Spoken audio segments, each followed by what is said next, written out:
guard our homes and our eyes and our ears from what's on there that's trying to harm us.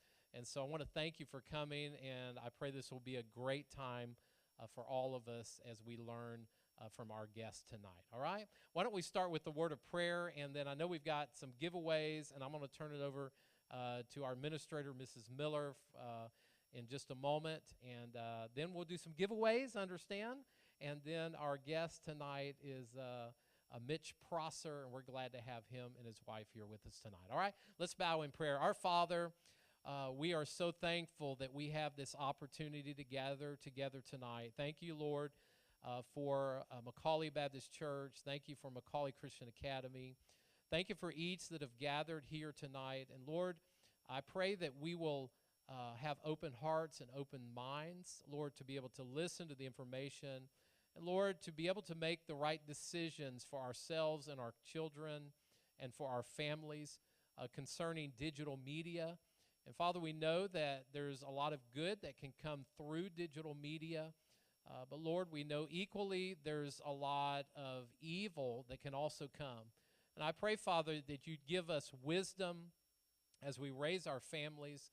And Lord, help us to learn some things tonight to just help us to guard our homes, guard our children and our families.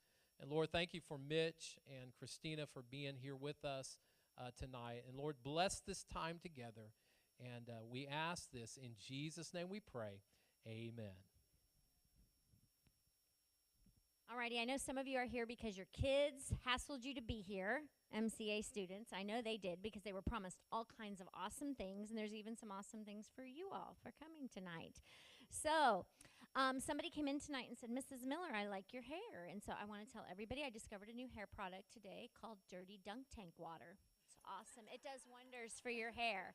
So anyway, ask your kids about that when you go home tonight. I'm going to turn this over to Mrs. Jennifer Martinez, and she's going to handle all of our giveaways and things that she's got really exciting stuff. Was my name in there? I hope so. Anyway, all righty, Miss Jen, you ready? Here you go. Thank y'all for coming. I'm so excited. I've been looking forward to tonight. I don't know if you guys have. I know y'all were probably like, oh, I don't want to go. Not me. I was excited to come. No, I'm sure y'all were too. I think this is going to be just such great information that we need. Anyways, okay, the first prizes we're going to give away are $100 credit tuition reimbursement. 3 of them. So if I didn't put your name in here, it's because you don't have a kid here. So you're entered in the rest, so don't worry. Okay, so we're going to, you want to like draw out of here? I'm going to spin it around because I've never done this before. Should have given myself more room. Woo!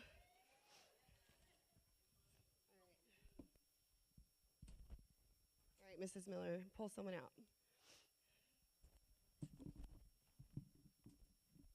Mallory Ledesma. Come and get your coupon. Just for the fine print, there's no cash value. We'll save that. Okay, we have 2 more to give away still. Dun, dun, dun. Okay. I think Kyle's like doing some magic back there. Yes, I knew it. Danielle Lamp. Woo! They must have done something. They're sitting right next to each other. Judges.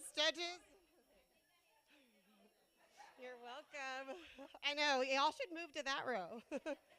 Y'all are not going to win where you're at. No. Next is going to be Isaiah.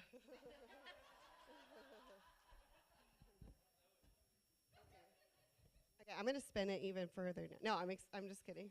Yes, thank you. We should do that drum roll again.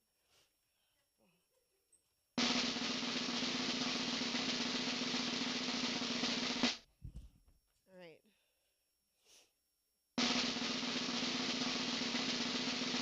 Vivian Veray. Woo! I'm so excited for y'all. That is a huge blessing. Thank you for our school for doing that for us. Okay, These are our winners for that. So let's set those aside so we can make sure they get. Okay, now I'm adding all of the rest of you in. Don't worry.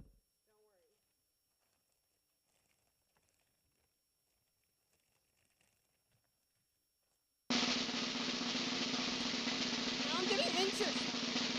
Okay. Okay, this first one will be for this wonderful beach prize here. Woo!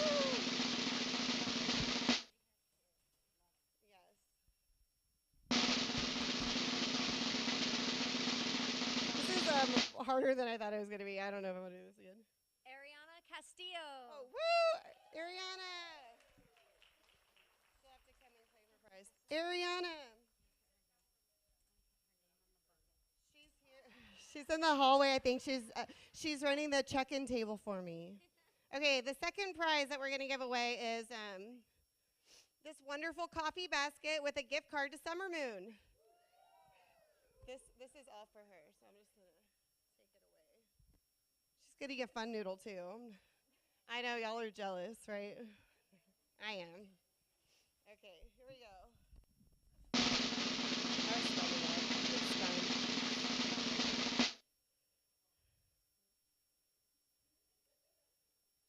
Mariska? There you are! Congratulations! I couldn't say your last name. What is it? Like the ice cream. It's Haagen-Dazs. I could have said that. I'm sorry.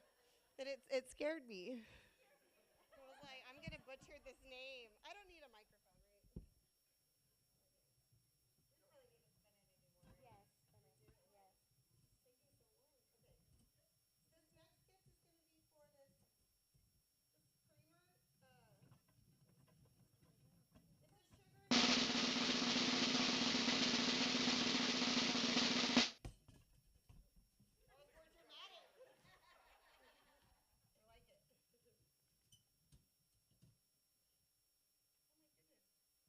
This next gift is going to be for this creamer. It's a sugar. It's because Bethany was in a rush to come, so I was like, what is that first name? It looks like Millie. But like the two. Anyways. Okay, congratulations. Here we go, Tim. Okay, the next one that we're going to give away is this basket in the middle. And there's some fun sodas and popcorn and a gift card to see a movie, a bunch of snacks, candy. You're going to love it. Whoever gets it. Or your kids are going to love it. Manuel Salazar. All right, we're going to give away the other fun little beach set next, okay? Dun, dun, dun. Okay, we're ready. I was quick this time.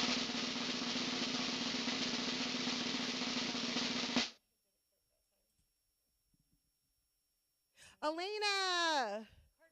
Yes, come and get your prize. And she gets the pink fun noodle too. And you get that pink noodle too, girl. That's all you.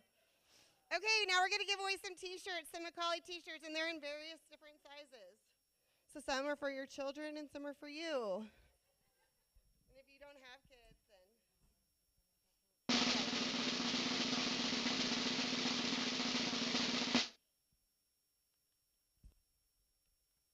Leonard! Where's Leonard at? He's in the hall here. Just grab him.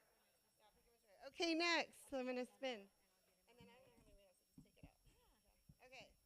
The next one we have is Margie Pena. And then the next one we have is Janie Lopez. I'm quick. Trying to get through this quick. Sorry, guys. Oh, Bonnie Bell Lopez.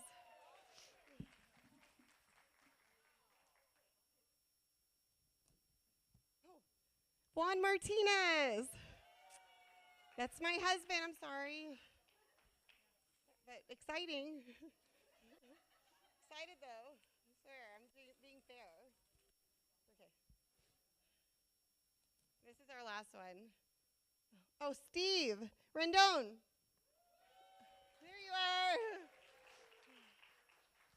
Thank y'all for bearing with me. I don't know that I'll ever want to use this thing again. It is fun, but man, it took a long time. It was just so quiet out there. I should have made y'all sing something. Like, can you guys all sing a song together? Was it? Okay, okay. Well, thank y'all for being such a gracious audience.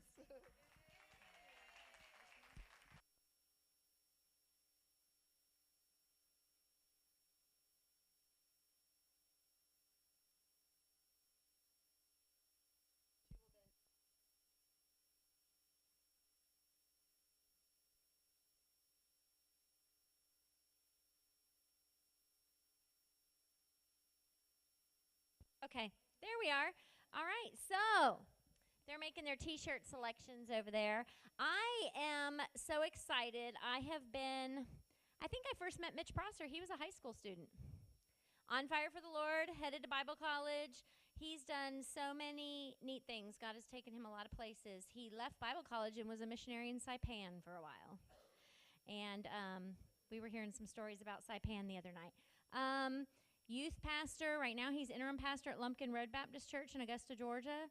And he is the director of church, say it again, policy and church engagement for Palmetto Family Council out of my home state of South Carolina. Like he said the other night in church, he gets to talk about religion and politics, which are the two things they tell you you're not supposed to talk about. But he's good at it, and he's always sharing the Lord, and that's what I appreciate. I have 2 adult sons that got to be under his youth ministries for years, and I just appreciate him and his wife, their heart for the Lord, their heart for families, their heart for reaching the next generation for Christ. And probably, I don't even know how long ago it was, we sat in a similar seminar to what you're going to see tonight, and he presented this. And I remember as a parent of teenagers at the time, my jaw just hit the floor because I knew there were dangers of technology. I knew there were dangers out there, but I remember just having my eyes really open to, we think that we're like giving our kids the world by opening technology to them, but what we're really doing is we're giving the world access to our kids. And so I just want to welcome Mitch, and he is going to share a wealth of information with us tonight. Thank you all. I'm good to go. Okay. How we doing? Good, good. How many of you are nervous about what you're going to hear tonight? Yeah, I figured most of the students would be raising their hands. How many of you are excited? How many of you are unsure about what you're going to hear tonight? Okay, how many of you aren't going to raise your hand no matter what I ask? Okay, that's what I thought. Okay, good. So let's go ahead and set a few, not really ground rules, but a few warnings for you right out of the gate tonight. Some of the content that you are going to hear tonight is PG-13, okay? We're going to talk about some sensitive subjects. I'll go ahead and say, we're going to talk about some sensitive subjects. We are going to talk about internet pornography briefly. We're going to talk about suicidality and some of the mental health issues that go along with healthy tech usage. If you say my child if you're watching online, if you say my child doesn't need to hear that, and I would encourage, I'll handle it in a very safe way. We're also going to watch a video that is very near and dear to my heart, and I'll explain why. It's actually a newscast video about a friend of mine and his son, and I'll explain before we do that. The second thing that I want, so that's the first really big thing, to put your mind at ease or kind of prepare you. We're going to talk about a few things that are fairly sensitive. The second thing, to put your mind at ease this evening, is as you can see, I'm using an iPad to speak from, okay? I have my cell phone right here, okay? We're using a screen with a projector, and this is being live streamed on the internet. I, nor this church or school, are anti-technology. That's why it's called healthy tech. There is no problem with a phone, a laptop sitting over my bag, the iPad. Oh, and I I have one of these, one of the smartwatches that is going to start talking at some point tonight. There's no doubt about it, because they're listening to everything you're saying. Seriously, there's nothing wrong with this, that. There's nothing wrong with any of it. They are all tools, and you get to use them how you see fit. They can be used for good or for bad. Now, when it comes to how they're used, it's important for us to understand how they should be used, how we can use them for good, and how we should avoid using them for evil. I'll go ahead and say this at the onset tonight. I am cramming usually about 2 to 3 hours worth of information, at least until like 5, okay? So we're only going to be here for the next 5 hours. And, hang on tight, everything will be fine. If we have enough time at the end, and it's okay, if you have if we don't have time, I'll stick around, maybe right up here or in the foyer, and you can hold me until you're done asking questions. I'm going to give you a few resources at the end and a few bonus resources at the end to help you as you navigate healthy tech usage, specifically teenage use of technology. And many of the things that we're going to talk about tonight are applicable to you as adults as well. So primary audience this evening is you in the room. Not teens, not adults, you. And for those of you watching online, I hope that you get a good understanding of how we can use technology in a healthy way and some tips for managing that usage. A couple years ago, actually, goodness gracious, I think it was 7 years ago, I took a group of students to Liberty University. I don't need these yet.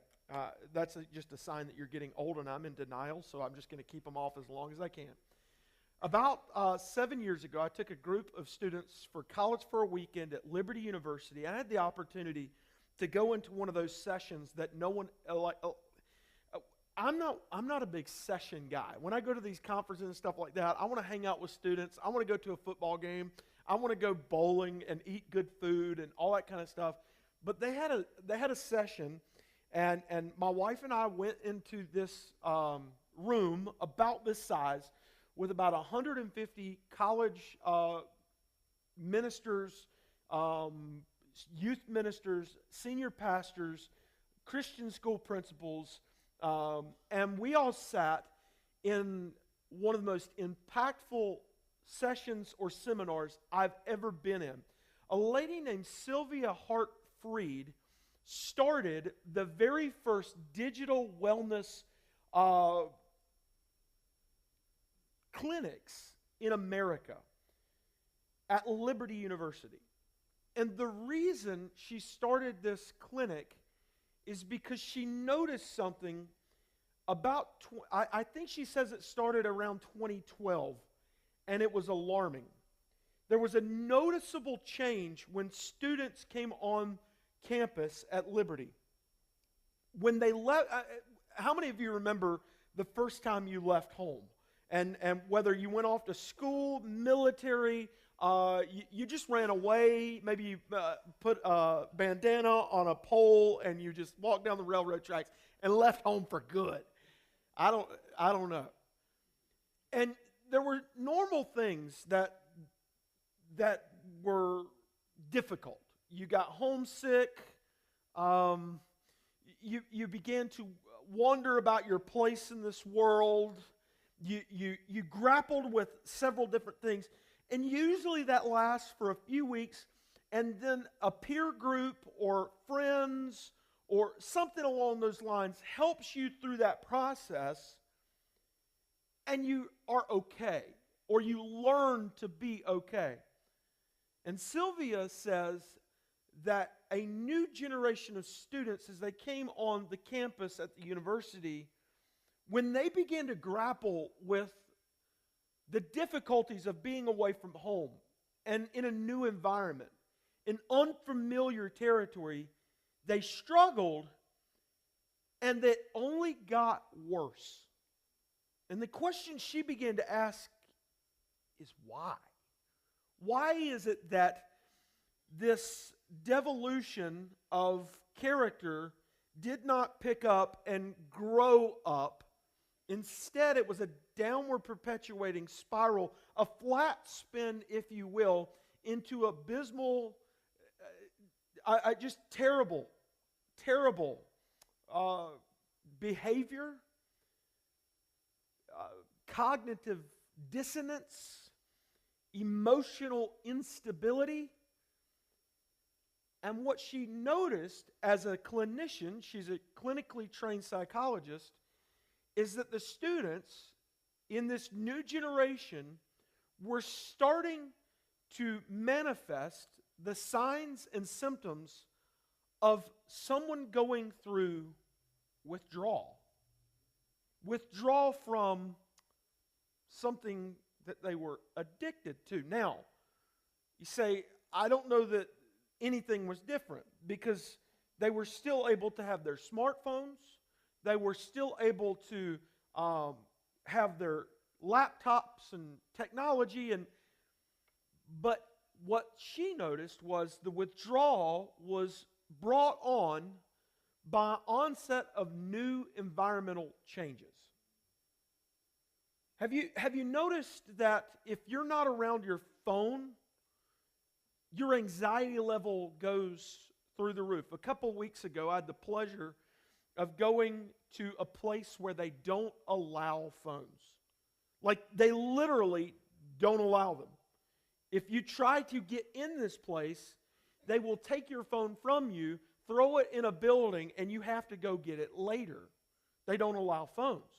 Now, for the first 5 to 10 minutes that you're there, you are in, I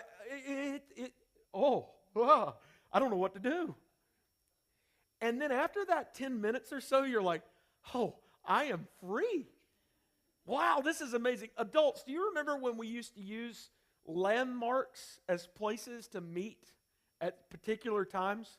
Now what do? We text people and say, I'll be there in 5 minutes. Today, I shared my location with somebody and my map so they could know my ETA, my estimated time of arrival. If I'm more than 5 minutes late, my wife can check on where's my iPhone to see exactly where I am. And so we are bound by tech use and digital use, and if we're not careful, we become so reliant on it that the moment we distance ourselves from it, we become anxious immediately. Now, I'll tell you, the most anxious I was the entire day was on the long walk back to the car where I left my phone, re-entering into the real world and wondering what text messages, voicemails, emails were left on this. There's my kids and my wife. Pretty cool. And it's good for a lot of stuff. But it can be a ball and chain, a fetter, if we're not careful, to keep us from experiencing healthiness. Can I tell you, God wants you to be whole. He wants you to be healthy. And we can use technology in a way that is honoring and pleasing to God, being whole and healthy as we do it. So Sylvia Freed started the Digital Wellness Center at Liberty University, where she counsels, and she has a team now that counsels students through the withdrawals of being addicted to technology. By the way, since she started that all those years ago, they're popping up all over the world now because people are becoming more and more aware that we need to teach not only future generations, the young people in the room, but also adults, how to use technology in a healthy way. And so, there are a lot of ways that we see unhealthy tech use manifested. I'm going to show you a few pictures, and you've probably witnessed some of these. Does this look like anybody else's living room? Everybody is on their own device. I'll be honest with you.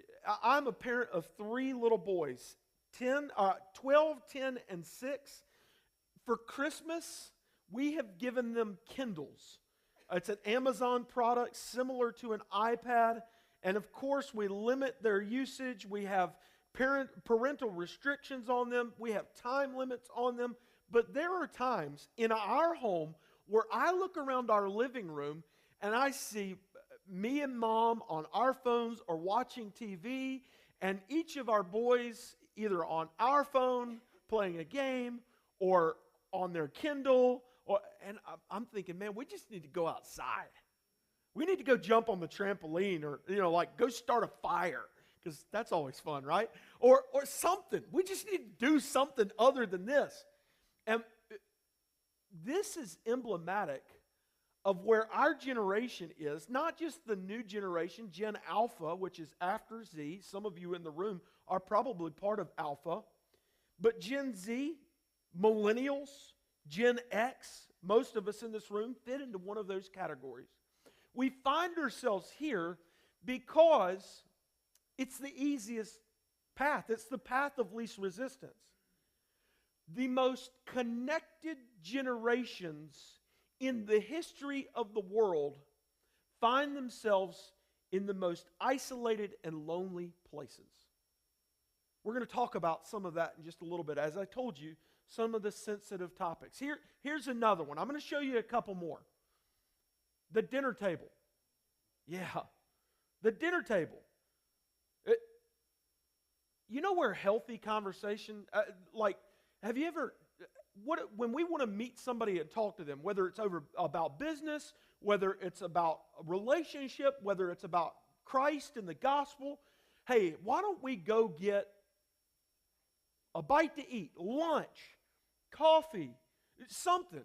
Let's go grab dinner. Because breaking bread has always been a place where conversation was at its best. We have witnessed, by the way, I applaud restaurants that have charging stations either at the table or elsewhere, and you can just put your phone somewhere and you can enjoy conversation. I think it's really cool when, and we've been to a few restaurants, and the placemats or the menu, something has conversation starters. By the way, you can go online and find a lot of good conversation starters, especially when you've got young people and seasoned people in the same group. Have you ever just sat across the table from someone, and I'll pick on y'all, the three of you right here, because I'm old now. I'm learning more and more that I'm getting old, and when I talk to young people, it's like, oh, what do we talk about? Because they don't care about the weather. Conversation starters, really cool stuff. I think the dinner table ought to be, not necessarily holy, but a sacred, set-apart place where we enjoy conversation. We'll talk a little bit more about that in just a second. This was a convicting one for me because the first time I saw it, I was like, ouch, that hurts. Has anybody ever heard of this thing? In our house, we called it a pap or a lollipop or a pacifier. It's usually a little piece of rubber or plastic that you stick in a kid's face to get them to be quiet. When they get a little bit older, we use this, a digital pacifier. Here, kid, and I'm not being mean. Here, kid, be quiet. Shut up. Ah, ah, ah. Nope. Here, take this. Play a game. They're good educational games nonetheless, but we do it. It's just part of what we do. Common practice now. We download Elmo. Did you know Elmo will call your kid? Not really, but they think so. The Wonder Pets, for some of you going way back. All kinds of stuff. And you stick this in their face, and their eyes suddenly go hollow, and they begin to peer deeply into the black mirror. Some of you know what I'm talking about. And they are mesmerized and enraptured by a screen. The American Pediatric Association tells us that kids aren't probably, they're definitely not supposed to spend elongated periods of time in front of screens before they're 2 years old. Some pediatricians tell us that screens have the same effect on a young child, 18 months or younger, have the same effect on their brain as crack cocaine to an adult. What? Yeah, because it fires these neuroreceptors inside their brain that are still being developed in the light array and the constant movement and stuff like it's kind of like shiny, okay? And that's, without getting into the depths of it, it's scientific in a way that just blows my mind. This, I will just readily say, I have been guilty of this in the past, and yet I think we've got to be careful how we do this. I'll show you the Time magazine cover that and I'll let you guess. Good, you can't see it. Time magazine introduced an issue several years ago, Anxiety, Depression, and the Modern Adolescent. This is not a new problem. By the way, this was November of, let me make sure I've got it right. November the 7th of 2016. Almost 8 years ago.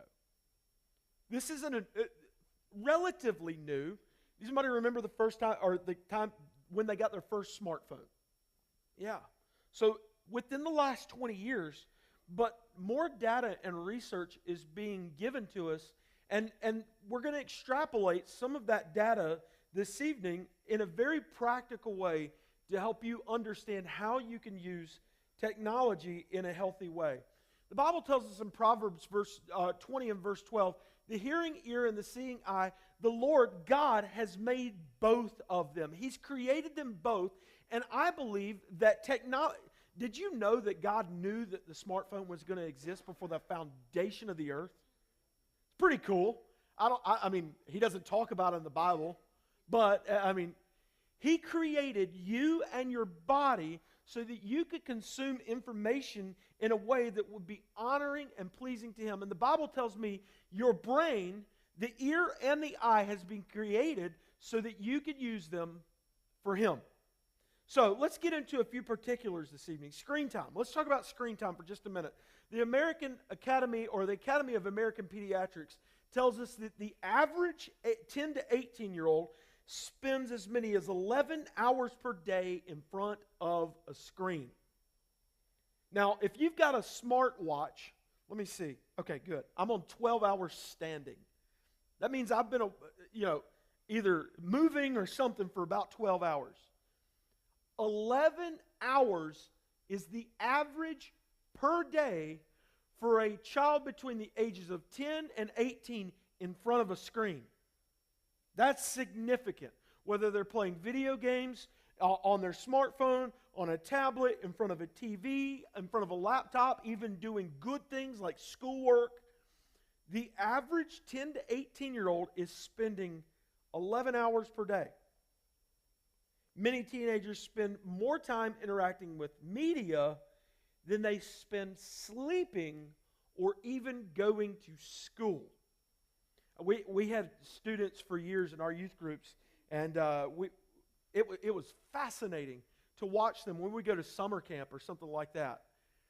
And I'm telling you, it was unbelievable to watch these kids, especially teenage boys, about the third day of summer camp, and they're like a jittery, like they're fidgety and all kind. You're like, are you okay? And they're like, yeah, I just don't know what's wrong. I started noticing pretty early on some of the same characteristics that Sylvia noticed when it came to withdrawals from not having tech. I just wish I had my phone. I just wish I had my phone. I'm telling you, and for those of you that know what Snapchat is, I've never downloaded it. I don't know that I've ever played with Snapchat a day in my life. But they would hire people to keep their streaks alive. I'm like, what are y'all doing? They would pay somebody $5 a day to make sure that their streaks were alive. And I'm like, what are you doing? You're spending real money on digital stuff. By the way, adults do the same. Farmville. You're buying sheep for 99 cents, okay? You will never shear that sheep and get wool. And if you buy the corn to feed the sheep, you know what I'm talking about. We've got to be careful. And just in case you're wondering, an adolescent, 10 to 18, a developing human being, and a young adult still needs 8 to 10 hours of sleep per day. I had a family member very close to me, and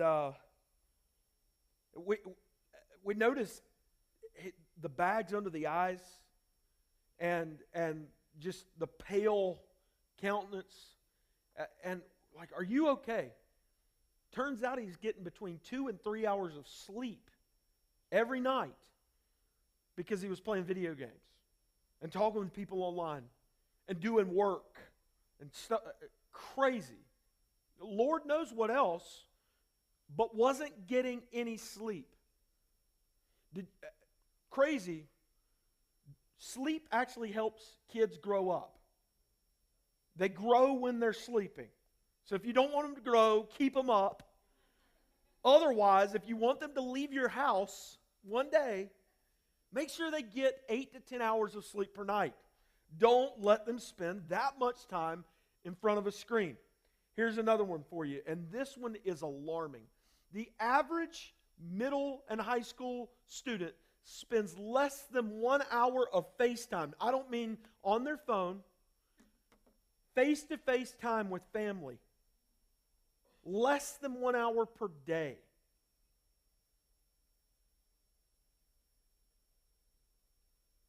That one hurts. I would argue that families are too busy, but when we're spending less and less and less time with our kids, whether they're 2, 12, or 22, and we're doing this to them, parents, we've got to wake up and face the reality that the best thing your kids will ever have in their development is you, a relationship with you, and you leading them to a relationship with Jesus. Otherwise, this alone is going to lead them to some unhealthy places. Let me tell you some of those unhealthy habits that are created, digital damage. Some of these I'll have to explain to you a little bit more. Others you'll get immediately. One of them is called craving brain. Your brain, when treated certain ways, goes into survival mode. The first two on this list are products of survival mode. Craving brain is one where your brain literally believes that it's starving if not given what it needs. By the way, your brain is a lot like your belly. If you feed it something, it creates patterns and habits whereby it produces routine. I'm not a neuroscientist, but I've read, and I did stay at a Holiday Inn Express once. Okay, for those of you that know what I'm talking about, for the rest of you, really stupid commercials in the early 2000s. Neuroscientists tell us that if you feed your brain the same thing for long enough, it begins to know that's what it needs. Whether that's what it needs or wants, it believes that it's what it needs. If not given that, it will go into craving mode. The jitters, the anxiousness, the irritation and anger, all results of craving brain. Milkshake brain. Did you know that when your body goes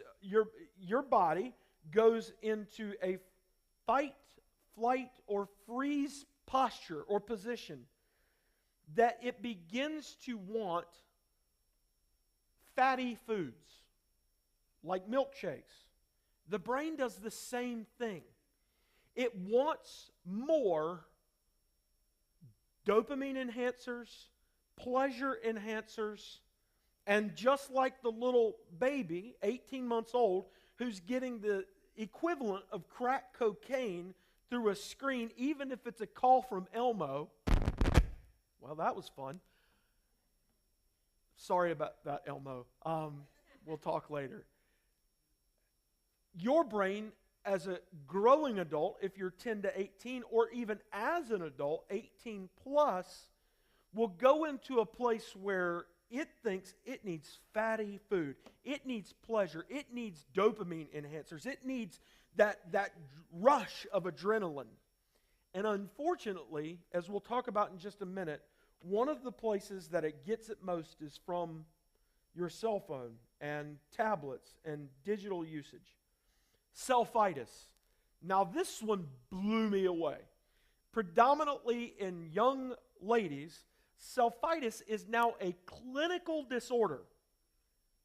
A clinical diagnosable disorder where one takes, a human being takes at least how many selfies per day? Take a guess, audience. 100 selfies per day. I don't know that I've taken 100 pictures on my cell phone in the last ever. But duck lips and everything, here we go. And we're taking 100 selfies of ourselves per day. Selfitis. Clinically diagnosable. We'll talk a little bit more about that in a minute. Disinhibition. Disinhibition. There's so much that goes into this. The ability to make good decisions quickly goes out the window when we are unhealthy with our tech usage. Lowering of emotional intelligence. I could camp out here for the rest of the night, but I won't. If our generation and generations to come need more of anything besides Jesus, it's emotional intelligence. What do I mean by that? In crisis or in difficult situations or when faced with a decision, a person needs emotional intelligence to be able to make not only the right decision, but be comfortable with the decision that they make. When interacting with other human beings, not only do you need empathy, not only do you need good interpersonal skills, but you need emotional intelligence not to become rattled, befuzzled, confused when someone doesn't communicate effectively, doesn't give you all of the information you need. You don't lose your mind. You simply ask, is that what you meant when you said that? Just to make sure that I understand you clearly, this is what I heard. Or, hey, I'm not sure that I have gathered all the information I need, so could you say that again for me? Those would all three be good examples of a person with good emotional intelligence instead of, I don't know what to do. I think everything's going bad. The world is against me and I'm going to lose it. And those are pretty normal responses now if someone gets a text message that says no. By the way, I think texts are one of the lowest forms of communication possible. In other words, and thank God for emojis, right?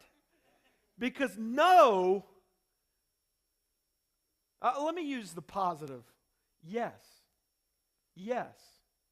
Yes could be said in so many different ways. Yes. Yes. Yes. And you, if I say yes to you, and by the way, let's not leave out the colloquial, yeah, or yep, or whatever. And there are certain times when you know someone's happy, and other times when you don't know. And you just scratch your head, and you look at that text over and over and over and over, and your mind starts to play tricks on you, and you become unhealthy pretty quickly because you're just not sure. And so we have to be careful. The lowering of emotional intelligence, and I want to talk to you in just a few minutes about why I believe emotional intelligence is going to be at a premium in the future. As we're going to talk about in a little bit as well, insecurity leads to depression, and depression leads to suicidality. I don't speak about this in cliche, and I don't speak about it lightly because it affects everyone in this room. And as you'll watch in a video in just a few minutes, a story about a friend of mine who lost his child because of unhealthy technological use.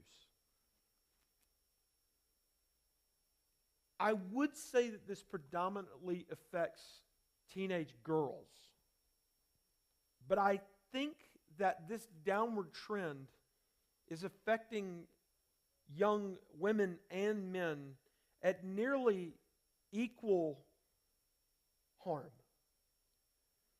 Because of the overuse and poor use of technology and digital media, it creates an insecurity inside of us. And I'll dive more deeply into that with the next slide when we talk about internet pornography and the like. But it leads to depressive thoughts. Now, in the church, a lot of people are afraid to talk about depression. Depression is real.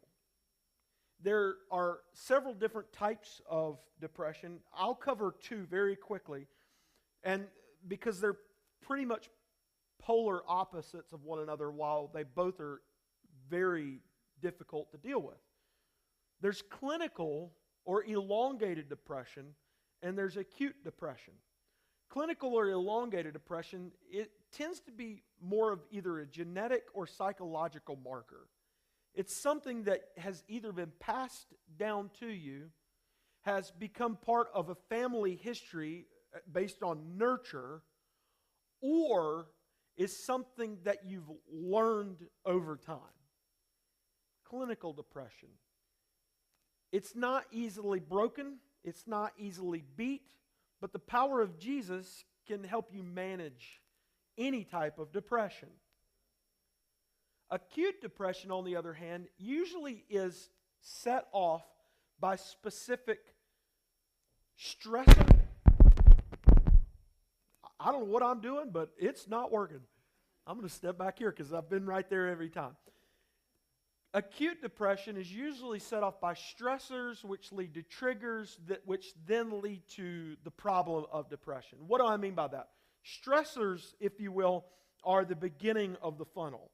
It's usually something that happens over time, and then the trigger is down the funnel, and then near the bottom is the place of helplessness, hopelessness, where you feel you just can't get out, and the more you scratch and claw, you just get deeper. That's acute depression. I won't go into all the depths of that tonight, but I believe there's hope for that. There's help for that, whether it's medical, clinical, very carefully I'll say this, chemical or spiritual. By the way, spiritual should always be part of the equation. I'll say that again carefully.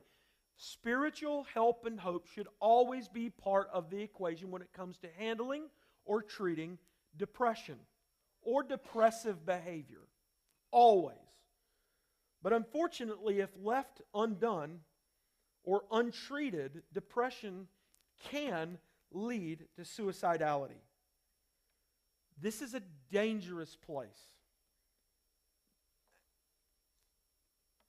I'll be very careful because I don't know you and I don't know your student, but I'll say this. We need to be careful how we handle suicidality. Suicide ideation. If you notice, and I don't want to create a WebMD situation here. And those of you that know what I'm talking about, where we have an itch, right? And you go look up the symptoms on WebMD and all of a sudden you're dying because you have an itch. I don't want to create that type of situation. But I do want to give you a few markers that I've learned, that your pastor could give you, and that most clinicians and psychologists and Christian counselors would also give you. Many times when a young person begins to say things like, I just wish I were dead. I just can't handle this and I should just kill myself. That should be taken very seriously, but is often just a cry for attention or help. I need you to pay attention to what's going on. And I don't mean to speak about it in cliche or to create some sort of low threshold, oh, it's just a cry for attention. No, you should pay attention to it. When a student, a child or developing adult begins to withdraw, when you see less and less of them, when they retreat to their room for hours, never to see the light of day, when they begin to request, demand, or without even notice, skip meals, family time, rides in the car, church, school, those are some of the markers that you're dealing with depression that could be on the verge, if not full-blown into suicide ideation and suicidality. I think that you need to head that off as quickly as possible. And if you as the parent say, that's above my pay grade, I don't know what to do, I need help, then you should get help. You should get help from the church. You should get help from your pastor or youth pastor, your school, counselors, Christian counselors. Let me say that one more time. Christian counselors. Get help. We'll talk about that briefly again in just a little bit. And then I think one of the most, and I don't use this word flippantly, and I hope I don't get in trouble, one of the most damning realities of unhealthy tech usage is internet pornography. Let me just say this, since I'm standing here, and I think I'd say it standing in the parking lot or in the State House, as I have several times in the halls of government. Internet pornography should never be used. Ever be used. It's harmful to relationships between a husband and a wife. It's harmful to relationships that you will have with your friends. It's harmful, and let me speak, adults, just go about your business for just a second. Let me talk to the cool kids for just a minute. When you use or participate or view internet pornography, did you know that you're cheating on your future spouse? So what do you mean? I told you we're going to get sensitive for just a minute. Anytime you participate in any sort of premarital sexual activity, you are cheating on your future spouse. Because I was told, God told me, the Bible tells me, that I'm to be faithful to one for a lifetime. And so anytime that she and I are not together, then I am unfaithful to her. And so for the sake of your future spouse, for your future wife or your future husband, you should be faithful to them by not viewing internet pornography. Let's talk about that for just a minute. Dr. Marija Weber says, we've never had a group addicted which is so young and growing in number. The most at risk for internet pornography addiction are boys between the ages of 12 and 17. If you have a young man between the ages of 12 and 17, you need to pay attention. By the way, young ladies, you're not off the hook. As you'll see at the bottom, students, when given the opportunity to participate in a survey anonymously, 78% of boys said they have viewed internet pornography in the last 30 days. And young ladies was at 54%. And in case you're wondering, that research is about 3.5 to 4 years old, and it was done in a church or in a group of churches. That was not done in the world. That was not done in a public school where we just throw rocks at the... No. That was done in churches. Those are Christian students. Let me tell you, actually I'll save that. We'll get to that in just a minute. Actually, we'll get to it right now. There are a few places I believe that should be digital-free zones. That internet usage, specifically internet usage, should not be used. The first one is the bedroom. The bedroom. And adults, I would argue that these are pretty safe practices for you as well. But for your students, I think these places should be as digitally free as possible. The bedroom. We're going to get sensitive again for just a second, so hang on. Late at night, a young man is going to use this most likely for internet pornography. He's going to go to websites or view content that he shouldn't look at. But just as equally, if not more harmful, is a young lady's use of technology late at night. She's probably not and I want to be sensitive, she's probably not surfing Pornhub late at night. What she's doing is surfing social media in a very harmful way. How many of you, irrespective of your age, irrespective of your gender, who God created you to be, how many of you like to be liked? I love to be liked. In fact, I'm a people pleaser, and there's nothing more exhilarating than you patting me on the head and saying, "You're awesome."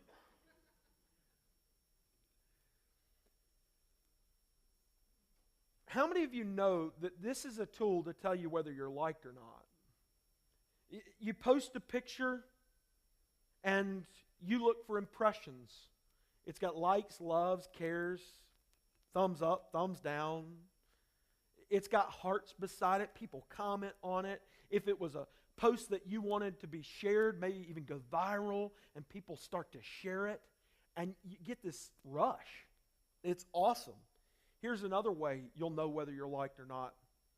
When you surf social media and you scroll and scroll and scroll, and you notice your friends, and they were at a party with each other, and they're all hugging one another. Maybe they were at a concert, or they were out for pizza, or they hung out and did their Bible study for coffee, and there was nothing wrong with it whatsoever, except for one thing.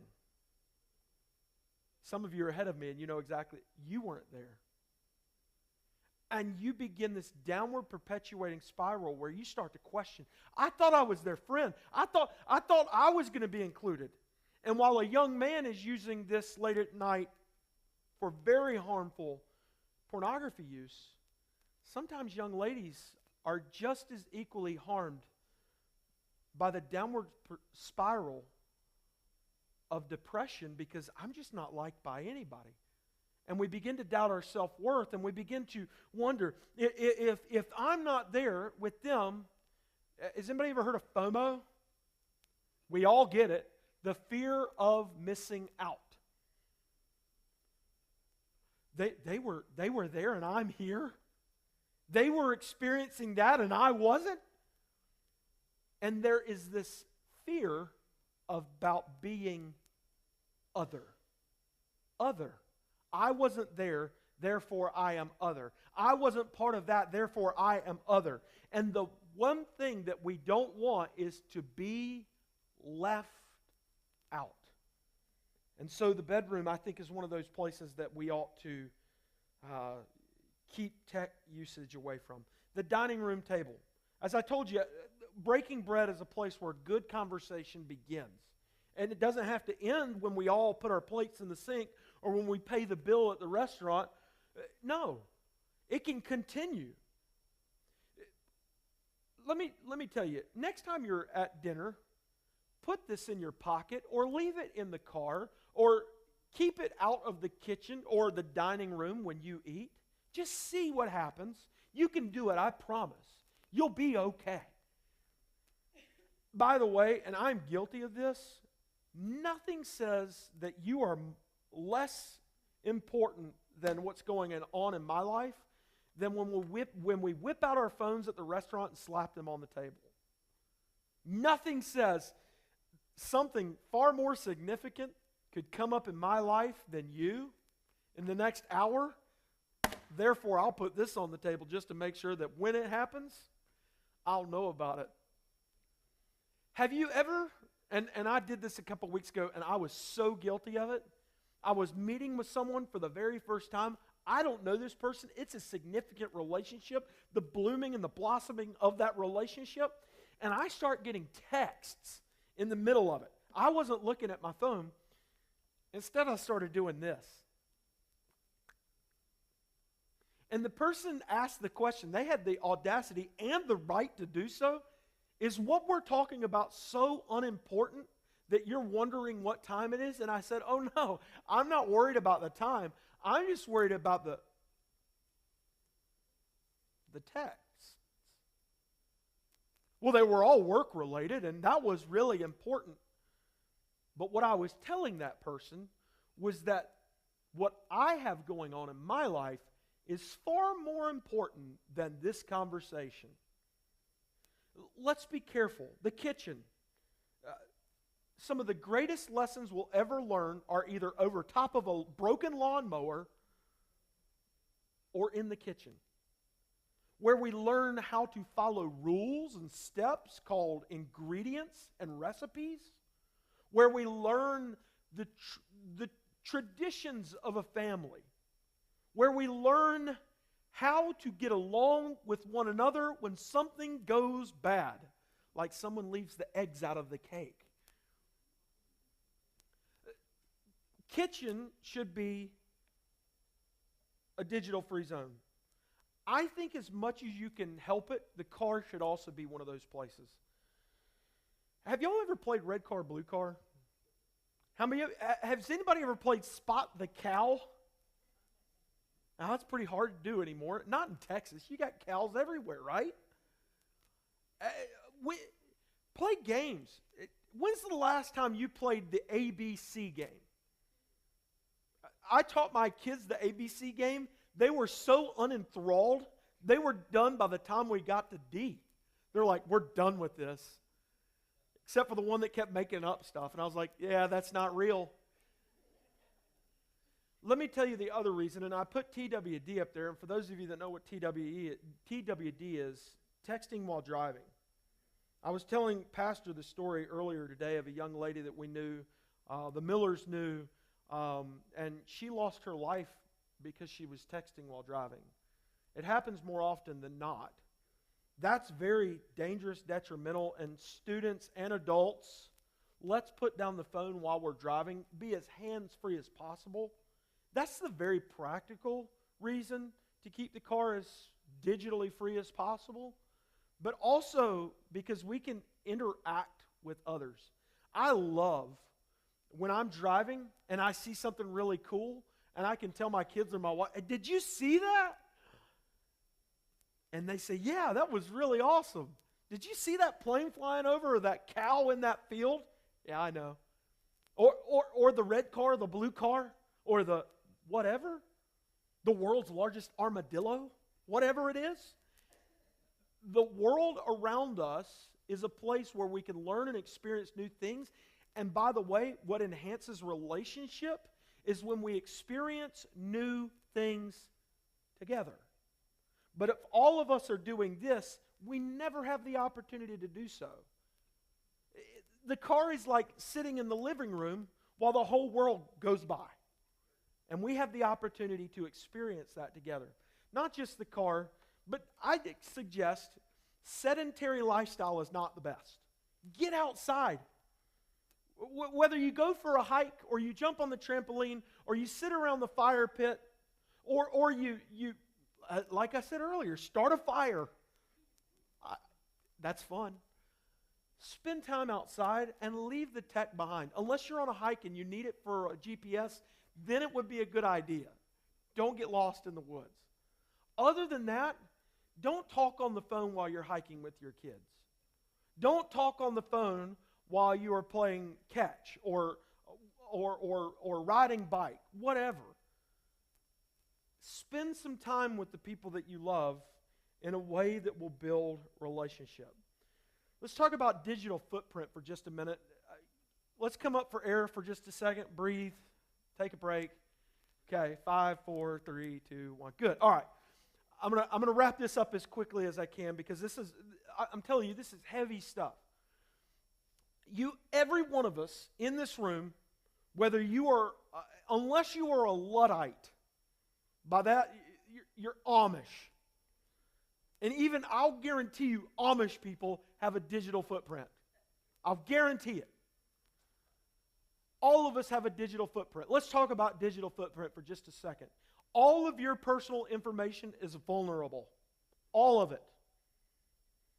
From your social security number, your bank accounts and routing numbers, your cell phone transactions. Nothing is private anymore. Privacy is an illusion. If you are alive and breathing and have participated in any phone conversation or participated in any type of sales transaction using a credit card, you have a digital footprint. And I could talk to you about predictive analytics until I'm blue in the face, and some of you are like, what is that? Come talk to me about it later because it's really creepy stuff. But this thing, all right, I'm going to get in trouble for just a second. A couple years ago, has anybody ever heard of COVID? Okay, it was a thing years ago. We're pretty much over it now. And I heard the craziest stuff about the vaccine. Now, whether you got the vaccine or not, I don't care. If you got it, great. If you didn't, great. I don't want to hear about the vaccine anymore. But I did hear this, and I got to tell you. I was told that the vaccine had this blue dye in it. And if you got the vaccine, at some point, they were going to flip this switch, and the blue dye was going to track you everywhere you went. And they would know everything about you. And as I listened to this, the guy who was telling me had a cell phone in his hand. And I snatched it. I snatched his cell phone out of his hand, and I said, they're already doing it.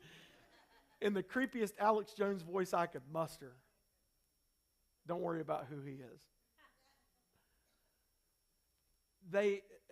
It's remarkable. I could tell you story after story about predictive analytics and how, have you ever wondered why you get clickbait on your social media that's so close to what you need or have talked about? It's not always just because they're listening. And sometimes they are listening. There are wake words, and sometimes it's because the algorithms are so good based on what you've watched on your TV or your YouTube channel or your social media through Reels that they're funneling you into particular silos through algorithms. For those of you that are in IT, you know exactly what I'm talking about. For the rest of you, they're grouping you and batching you and then sending you information based on your likes and interests. I'll give you a good example of this. The Wall Street Journal did a research experiment about 2 years ago. They went on everybody's favorite social media site, TikTok. And they created over, I think it was 42 different bots. By that account, an account that was created and controlled by artificial intelligence. They inserted a name, a gender, an age, all the demographic information needed, and then they inserted some interest and likes. The things that you would want to see more content of. What they noticed was the algorithmic functions of TikTok and other social media sites began funneling the content very rapidly. They had a scrolling feature set to these bots, so they would just scroll through content one video at a time. They didn't always watch the entirety of the video, but as they scrolled through the content, what they noticed was, for those that had likes that were positive, like the Atlanta Braves, go team go, or the Houston Astros, or whatever, the Dallas Cowboys, they began to get more sports content. For those that liked flowers and gardening, they began to get that content. But for some, they put in content like, I like rainy days. I am depressed. I've thought about suicide.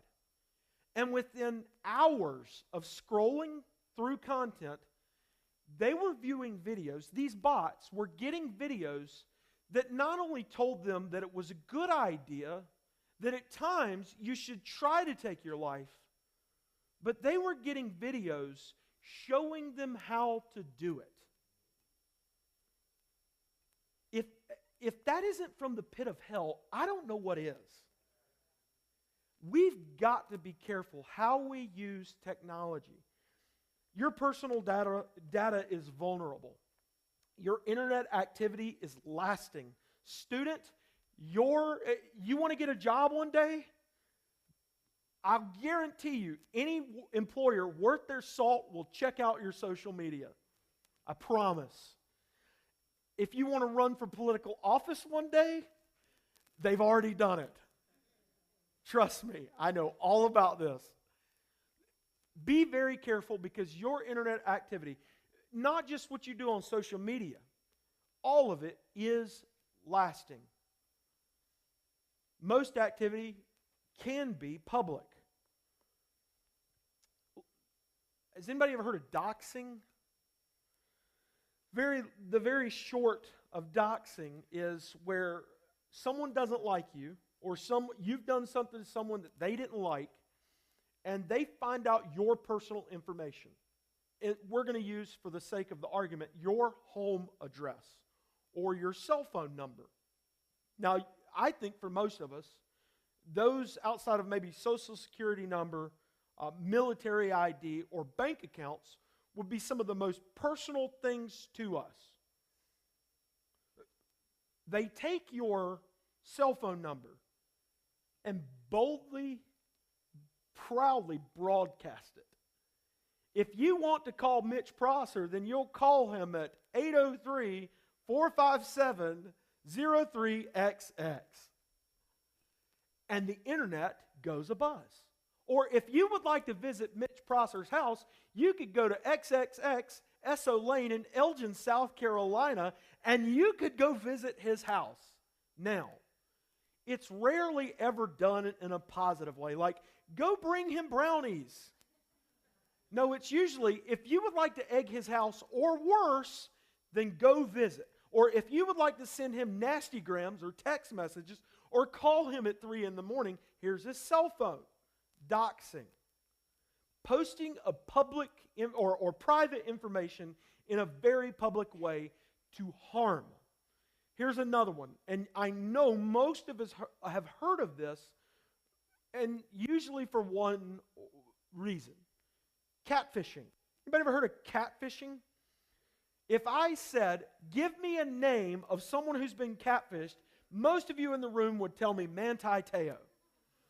This poor guy. I'll give you his story as short as I can. There's a Netflix documentary about this.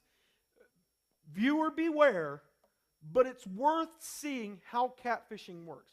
Anybody remember this guy? He was a college football player from 2009 to 2012. He was known the world over. He's an amazing athlete. He is a really good guy. But through a series of unfortunate events, it turns out that he was made to look like an idiot, a liar.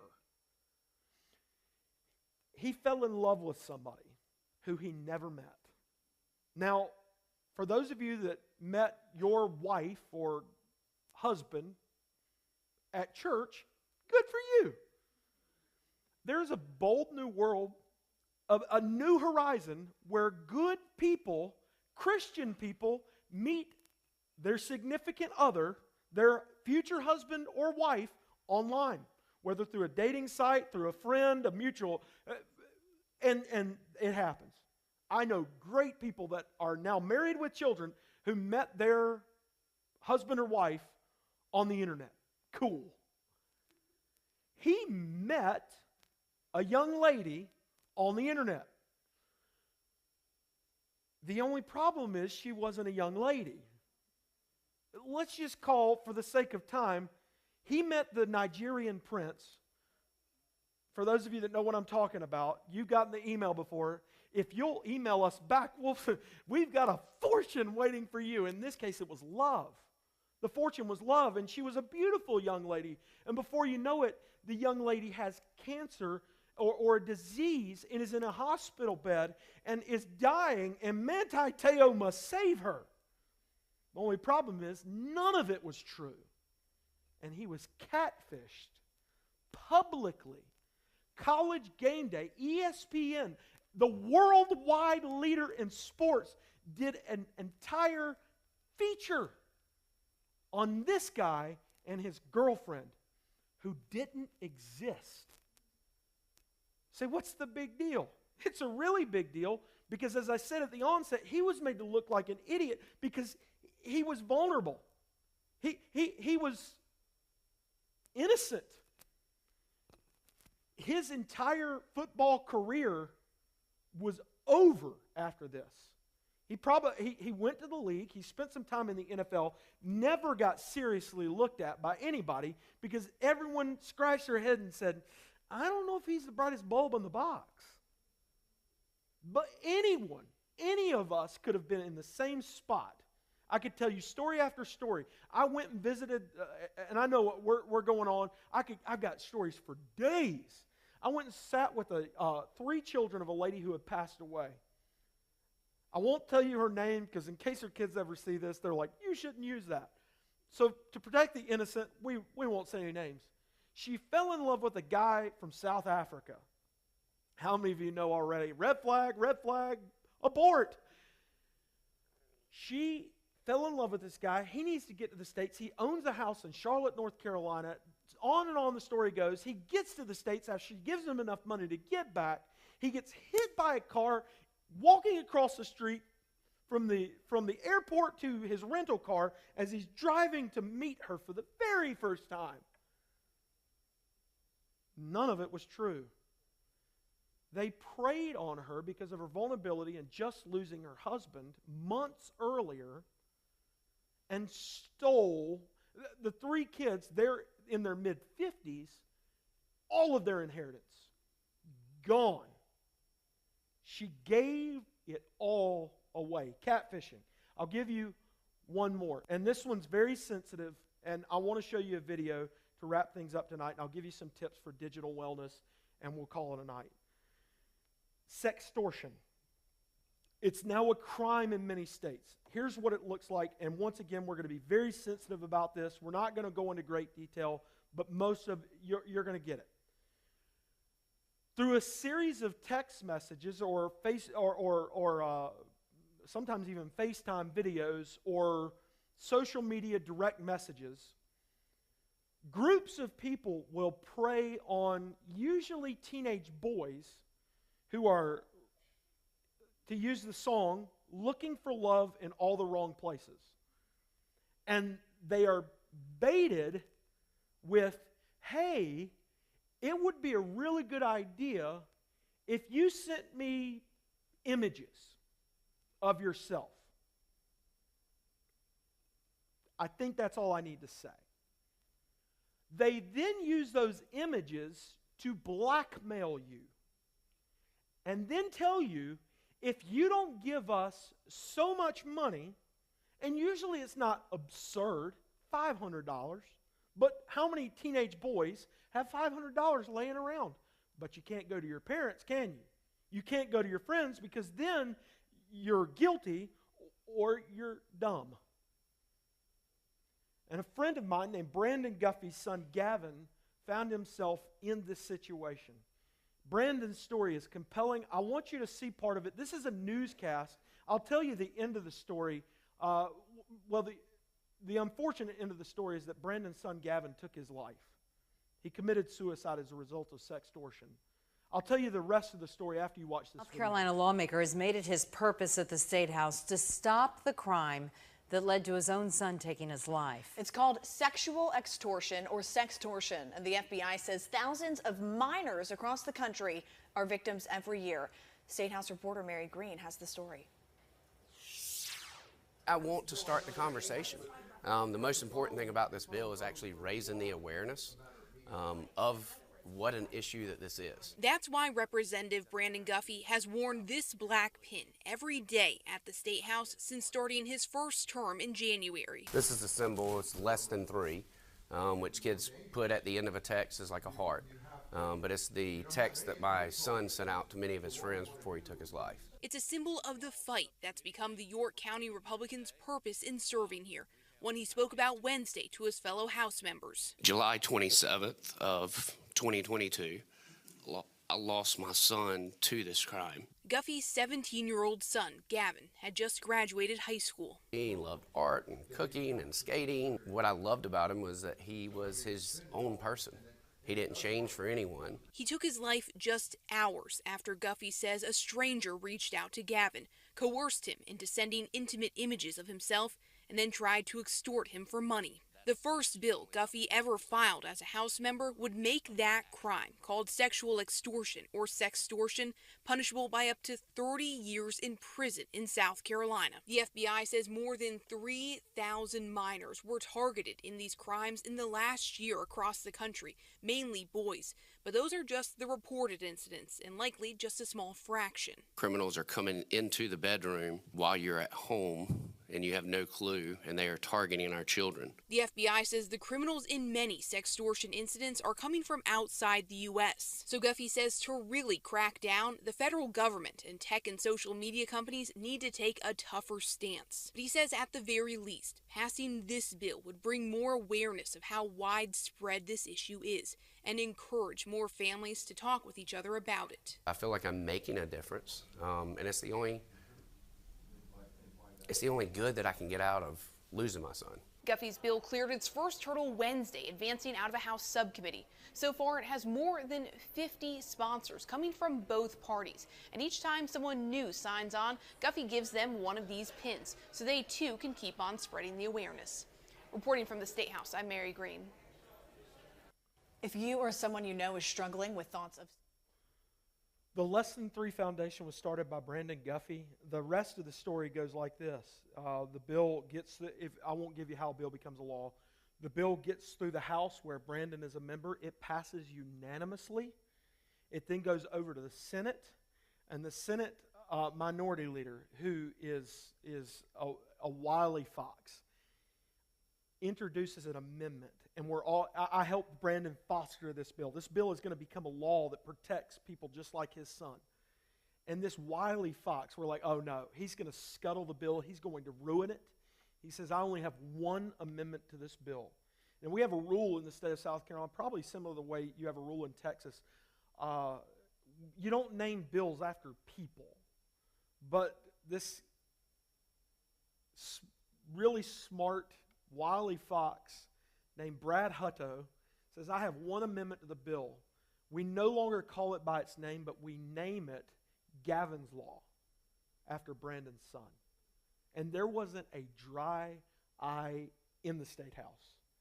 And Brandon has gone on, believe it or not, to be on Dr. Phil. He's been on Fox News, CNN. He's traveled across America to tell this story that he and so many other parents just like him have unfortunately been a victim of. That's the very tragic reality of unhealthy tech usage. That your children, those of you in this room who are students, you are extremely vulnerable to predators. The devil, the world, the flesh, and the devil specifically is a roaring lion. And he wants to devour you. He wants to destroy you. His sole objective, according to John 10:10, is to steal and kill and destroy. And he'll do it however he can. He'll use a tool that can be used for so much good to wreck, ravage, and ruin your life.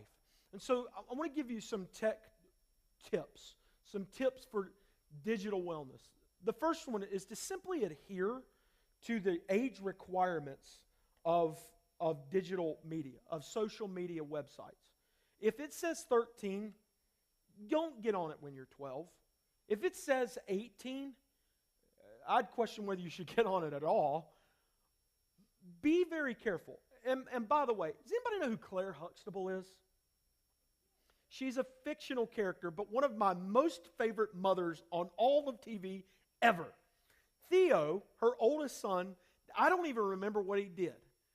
One of her most famous quotes was, "I brought you into this world, and I'll take you out of this world if I need to." We need more mamas like Claire Huxtable.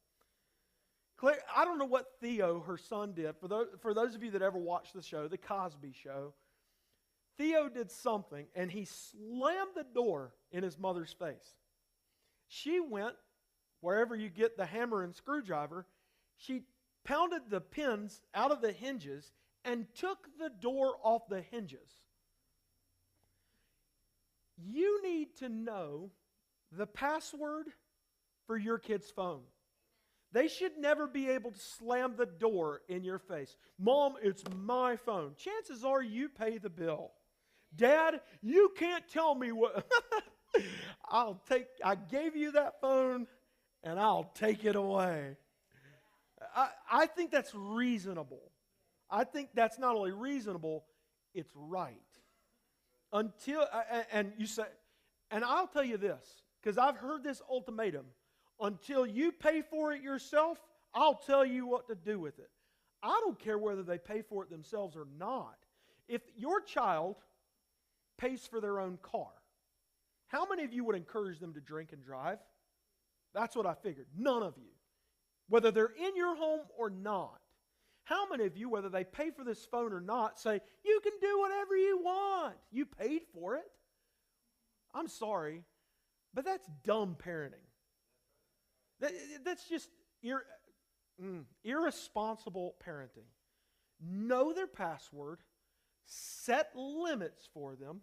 Make sure that you are setting limits for them and you.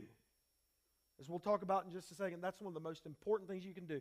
Learn more about the apps on their phone. I used to walk through different apps, and I would do these talks. And the problem is, every time I put apps on the screen, the kids would start snickering.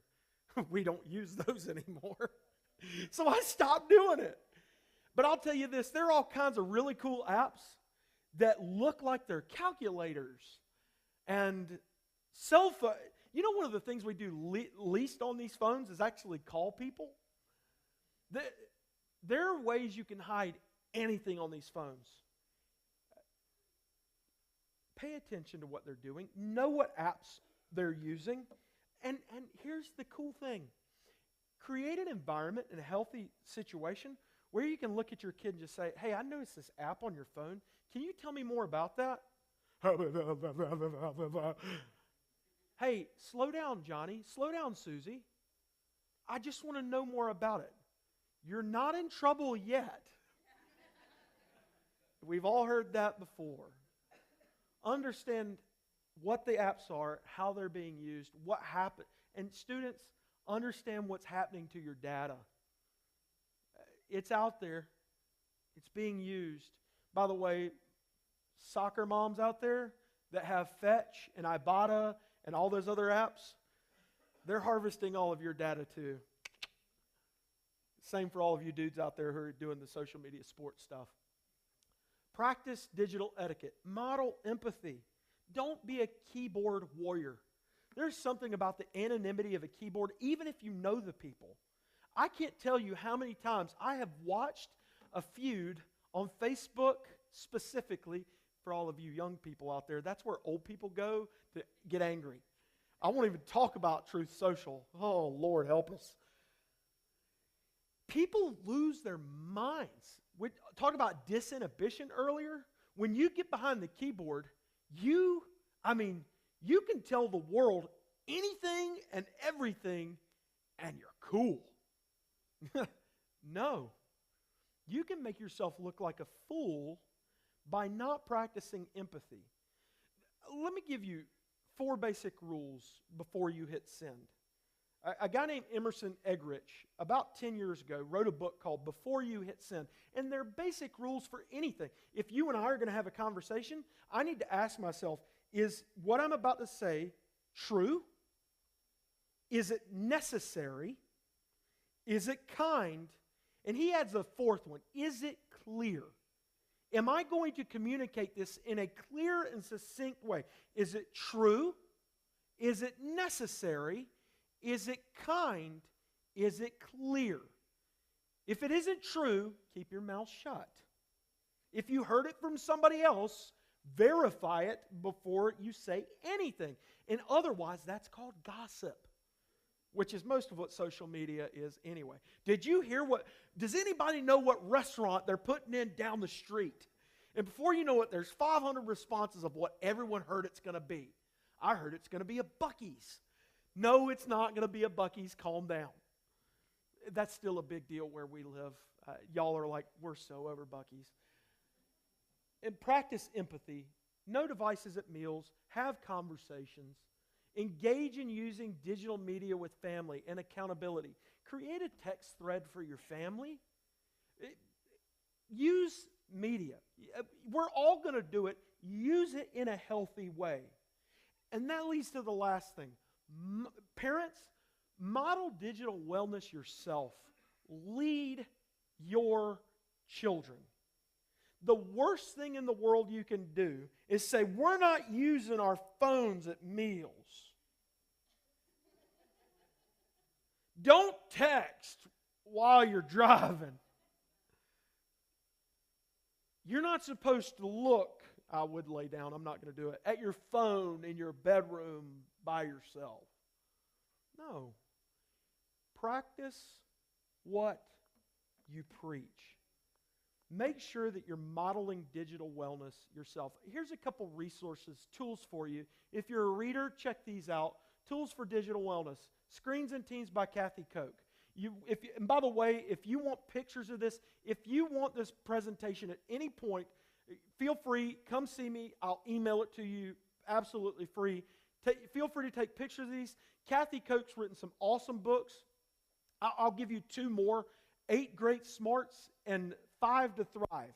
5 to Thrive and 8 Great Smarts along with Screens and Teens, connecting with our kids in a wireless world. A guy named Andy Croucher has written a book called The Tech Wise Family, Everyday Steps for Putting Technology in its Proper Place.